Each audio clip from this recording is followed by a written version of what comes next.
प्यारे बच्चों, आप सभी का एक बार पुनः से हमारे YouTube चैनल हिंदी ज्ञान पर स्वागत है। जैसा कि आप सभी को ज्ञात हो कि अब हमारे चैनल पे 31,000 सब्सक्राइबर कंप्लीट हो चुके हैं और आपकी बोर्ड परीक्षाएं भी बेहद नज़दीक हैं। हम अपने चैनल पर 9 to 12 हिंदी सब्जेक्ट की संपूर्ण जानकारी आप तक साझा करते हैं। आप सभी का बेहतर सहयोग और स्नेह हमें लगातार मिलता रहता है, इसके लिए आप सभी का बहुत बहुत धन्यवाद। आज हम क्लास 12th यूपी बोर्ड के छात्रों के हिंदी पाठ्य पुस्तक में संकलित काव्यखंड का हिरोशिमा नामक शीर्षक पर चर्चा करेंगे। हिरोशिमा जो कि जापान का एक बहुत ही सशक्त शहर है, जिस पर अमेरिका के द्वारा 6 अगस्त 1945 को परमाणु बम गिराया गया था, जिसमें परमाणु बम के गिरने से हिरोशिमा जो कि एकदम मजबूत और समृद्ध शहर माना जाता था, परमाणु बम के गिरने से लाखों लोगों की मृत्यु उसी समय हो गई। उसके बाद उसका दुष्प्रभाव यह हुआ कि लगभग 70 से 75 हजार लोग और भी मारे गए। इस घटना को काफी साल गुजर गए हैं, फिर भी आज भी वहां पर जन्म लेने वाले लोग किसी न किसी प्रकार से अपंग होते हैं। यह एक बहुत ही भयावह घटना थी।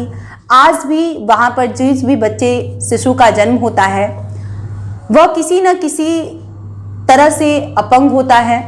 तो यह एक जो मानव पर जो अटैक था, आक्रमण था, वह कितना भयावह था, इस पर ही लगभग कवि ने अपने शब्दों में इन बातों को बताने का जिक्र किया है। सच्चिदानंद हीरानंद वात्स्यायन अज्ञे द्वारा रचित हिरोशिमा शीर्षक पर हम चर्चा करते हैं। हिरोशिमा शीर्षक को पढ़ने से पहले हम पाठ प्रवेश पढ़ लेते हैं, जो कि इस प्रकार है कि द्वितीय विश्व युद्ध के अंतिम चरण में जापान के हिरोशिमा नगर पर अमेरिका ने परमाणु बम गिराकर भीषण नरसंहार किया था। कवि ने इस दुर्घटना का मार्मिक वर्णन निम्न काव्य पंक्तियों में किया है। एक दिन सहसा सूरज निकला। कवि कहता है, एक दिन सहसा सूरज निकला, अरे क्षितिज पर नहीं नगर के चौक, धूप बरसी पर अंतरिक्ष से नहीं फटी मिट्टी से।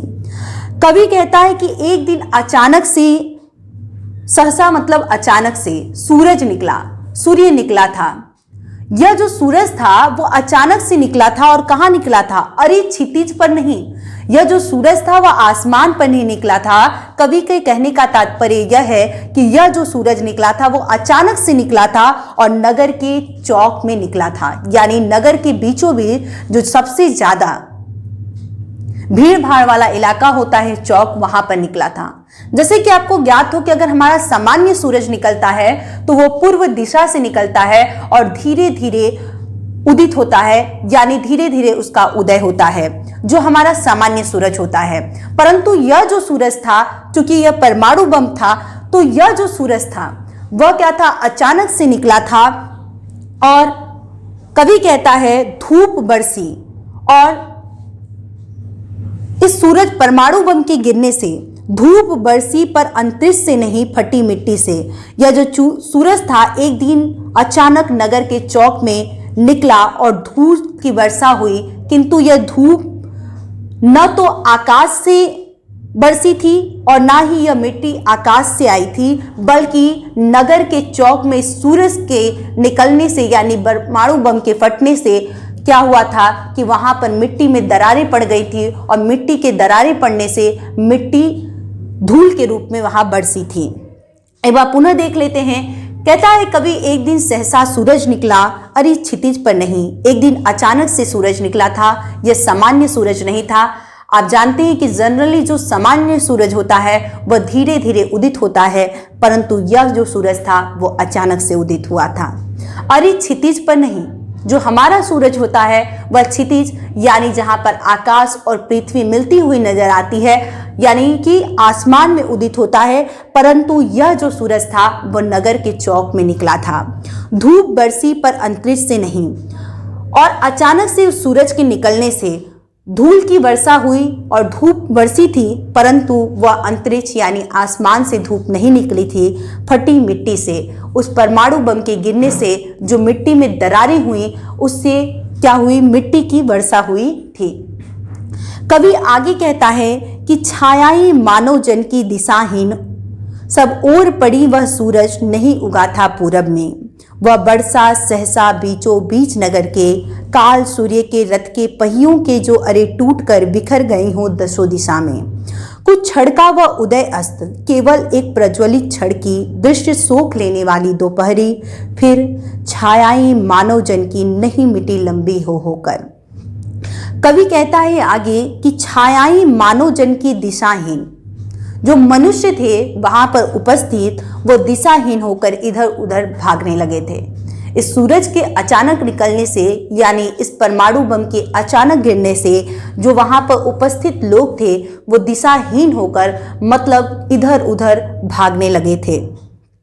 सब ओर पड़ी, उस सूरज से जो धूप थी वह सारी ओर पड़ी। वह सूरज नहीं उगा था पूरब में, परंतु वह जो सूरज था वो पूरब दिशा से नहीं उगा था। जैसा कि आप जानते हैं कि जो सूरज होता है वो पूर्व दिशा से उदित होता है और अस्त क्या होता है, शाम तक होता है पश्चिम दिशा में। परंतु यह जो सूरज था वह नगर के चौक में निकला था और इससे निकलने वाली जो धूप थी वो चारों दिशाओं में हर जगह पड़ रही थी, परंतु वह सूरज जो था वो पूरब दिशा से नहीं निकला था।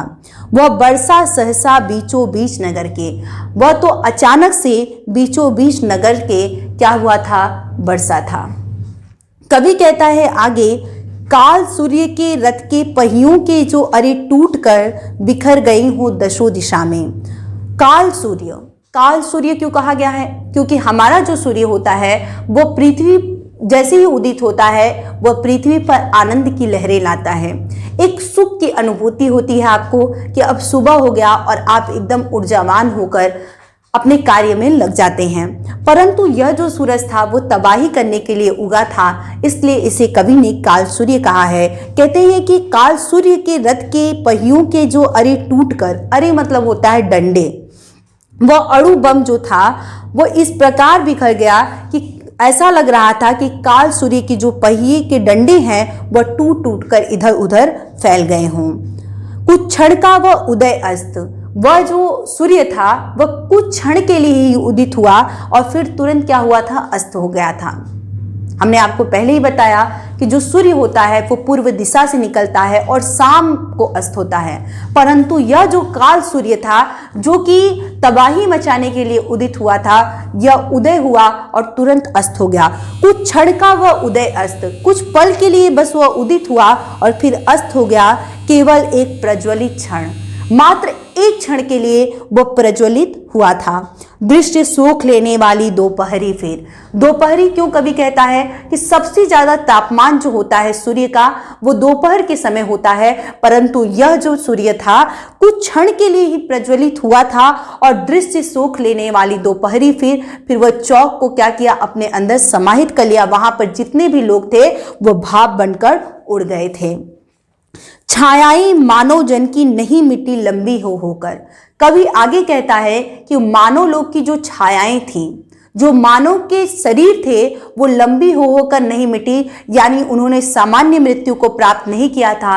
अगर वहां पर जो लोग इकट्ठे थे सामान्य मृत्यु को प्राप्त करते तो वहां पर क्या होता, एक लंबा शरीर उनका होता, यानी उनका पार्थिव शरीर लोगों को मिला होता। परंतु कवि कहता है छायाएं मानव जन की नहीं मिटी लंबी हो होकर। यहाँ पर जो मनुष्य की छायाएं थी, जो पार्थिव शरीर था वो लंबा नहीं था, यानी कि वो पार्थिव शरीर उन्हें नहीं प्राप्त हुआ था। इस सूरज के निकलने से मानव ही सब भाप हो गए। मानव जो था उसका शरीर तो खुद जल गया और साथ में उसकी अस्थियां भी भाप बनकर उड़ गई थी। अब आप सोच सकते हैं कि कितना भयावह वो परमाणु बम का अटैक रहा होगा कि वहां पर जितने भी लोग थे वो उसी में समाहित हो गए। लाखों लोग उस दौरान मारे गए थे। अगर आप गूगल पर सर्च करके देखेंगे तो हिरोशिमा पर अमेरिका के द्वारा लिटिल बॉय नाम का एक परमाणु बम गिराया गया था। कभी कभी यह भी प्रश्न पूछा जा सकता है आपसे कि हिरोशिमा पे कौन सा बम गिराया था अमेरिका ने, तो 6 अगस्त 1945 को लिटिल बॉय नाम का एक परमाणु बम गिराया था। कवि आगे कहता है नहीं मिट्टी लंबी होकर मानो ही सब भाप हो गए। इस सूरज के निकलने से मानो सभी भाप बनकर उड़ गए थे। छायाएं तो अभी लिखी हैं। आज भी मनुष्य की, उन अभागे मनुष्यों की जो कहानियां हैं वो आज भी लिखी हुई हैं झुलसे हुए पत्थरों पर। यह जो अमेरिका के द्वारा परमाणु बम गिराया गया था हिरोशिमा पर, उसकी जो छायाएं हैं, उसका जो साक्ष्य है आज भी देखने को मिलता है झुलसे हुए पत्थरों पर। जो पत्थर उस परमाणु बम के द्वारा झुलस गए थे, जल गए थे, उसे अगर आज भी आप देखेंगे तो उस भयावह दृश्य को आप समझ सकते हैं। उजड़ी सड़कों की गज पर, गज मतलब होता है दरारें, और आज भी जो सड़कें उस समय उखड़ फुकड़ गई थी, उसमें दरारें पड़ गई थी, आज भी वैसी ही हैं। तो आज भी उसका साक्ष्य आप झुलसे हुए पत्थरों और उजड़ी हुई सड़कों पर देख सकते हैं। मानव का रचा हुआ सूरज, कवि आगे कहता है कि यह जो सूरज था वो प्रकृति का नहीं था, बल्कि मानव का रचा गया सूरज था। मानव को भाप बनाकर सोख गया और मानव को ही भाप बनाकर सोख गया था। यह मानव के द्वारा बनाया गया सूरज था, यानी यह परमाणु बम मानव के द्वारा बनाया गया था और मानव के लिए ही बहुत घातक सिद्ध हुआ। मानव को ही क्या किया, भाप बनाकर सोख गया। पत्थर पर लिखी हुई है यह जली हुई छाया मानव की साखी है। कवि कहता है कि आज भी जो झुलसे हुए पत्थर हैं, उस पर जो छाया पड़ी हुई है वो मानव की साखी है। मानव के लिए ही कितना ज़्यादा घातक हो सकता है। साखी मतलब होता है साक्ष्य या प्रमाण। इस बात का वह साक्ष्य है, प्रमाण है कि मानव ही मानव के लिए कितना घातक हो सकता है। इस बात का वहां पर जो उजड़े हुए सड़कें हैं, झुलसे हुए पत्थर हैं, ये सारे मानव के साक्ष्य हैं कि मानव के लिए ही कितना घातक हो सकता है। तो आज के लिए इतना ही। आशा करते हैं कि आपको यह वीडियो पसंद आया होगा। अगर आपको अच्छा लगता है हमारा प्रयास, तो कृपया आप दोस्तों के साथ ज़्यादा से ज़्यादा इस वीडियो को साझा करें और साथ ही इसी प्रकार से आप स्नेह सहयोग हम तक पहुँचाते रहें। धन्यवाद। जय हिंद। महादेव। घर रहिए, सुरक्षित रहिए।